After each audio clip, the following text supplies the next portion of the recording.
السلام علیکم دوستو، میرا نام شاہد اسلام ہے اور کہانی والا میں آپ کا استقبال ہے۔ دوستو, as you know that we have been started our program which is called Point to Ponder, and we carry on this segment and we discuss today one of the most interesting point which is you can be say the ponderable. دوستو, ہم سب جانتے ہیں کہ انسان جب پیدا ہوتا ہے تو اس میں اس کے والدین کی کچھ خوبیاں ضرور آتی ہیں جو اس کے ڈی این اے میں ہوتی ہیں، as we all know about.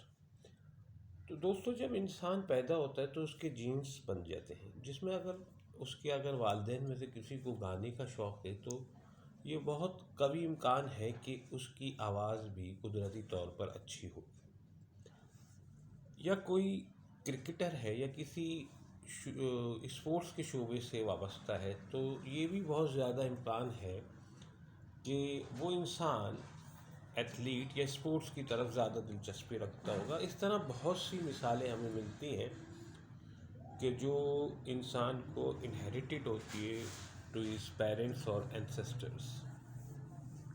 As we all know that D N A characterize the human behavior, human quality, habit, and more things which person do in his life, which is called the born qualities.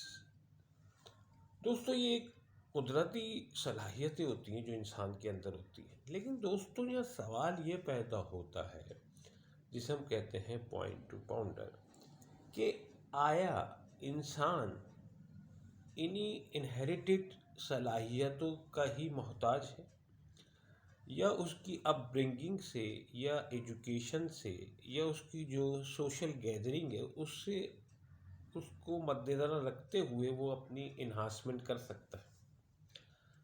For example, اگر اس کے والدین athlete تھے تو یہ ممکن نہیں کہ وہ بھی athlete he who. It might be possible that he have some quality about the athlete, but is not sure that he can be a athlete himself. تو دوستو, اس میں بہت سا پہلو یہ ہوتا ہے کہ جو آپ کی سوشل گیدرنگ ہوتی ہے، جو آپ کے دوست ہوتے ہیں جسے ہم کہتے ہیں صحبت، اس میں اس کا کتنا رول ہوتا ہے، کتنی اس کی اندر اس کی انوالومنٹ ہوتی ہے۔ یہ ایسے ہی ہے دوستو، جو ایک قصہ ہے کہ کسی بادشاہ کا دل ایک بہت خوبصورت لڑکی پر آ گیا جو کہ اس کا تعلق کسی شاہی خاندان سے نہیں تھا، لیکن بادشاہ کو چونکہ وہ پسند تھی تو اس لیے اس نے شادی کر لی، اسے اپنا ملکہ بنا لیا۔ لیکن دوستو, شادی کے کچھ عرصے بعد جو ملکہ تھی اب بادشاہ کی، وہ بیمار رہنے لگی اور اس نے کھانا پینا چھوڑ دیا۔ بادشاہ کو بہت تشویش ہوئی اور اس نے بہت سے وید اور طبیب بلائے کہ وہ اس کا علاج کر سکے، لیکن ہر کوئی ناکام رہا۔ پھر اس کے بعد سلطنت اور دوسری سلطنتوں میں یہ منادی کرا دی گئی کہ کوئی بھی کہنا مشک وید یا حکیم اگر بادشاہ کی ملکہ کو ٹھیک کرے گا تو اسے منہ مانگا انعام دیا جائے گا۔ دوستو, جب ایک بہت پہنچے ہوئے وید کو یہ بات معلوم ہوئی تو اس نے بادشاہ سے عرض کی کہ میں آپ کی ملکہ کے ساتھ کچھ وقت بتانا چاہوں گا تاکہ اس مرض کی تشخیص کر سکوں۔ دوستو, کچھ وقت گزارنے کے بعد وید نے بادشاہ کو ایک مشورہ دیا کہ اگر جان کی امان پاؤں تو بادشاہ صاحب سلامت ایک بات پوچھوں، کیا یہ ملکہ واقعی کسی شاہی خاندان سے تعلق رکھتی ہیں؟ بادشاہ سن کر بڑی حیرت زدہ ہوا کہ وید کو یہ بات آخر کیسے معلوم ہو رہی، کیوں معلوم کرنا چاہتا۔ چونکہ معاملہ ملکہ کی صحت کا تھا، اس لیے بادشاہ نے اسے صحیح جواب دیا کہ نہیں، اس کا تعلق کسی شاہی خاندان سے نہیں تھا۔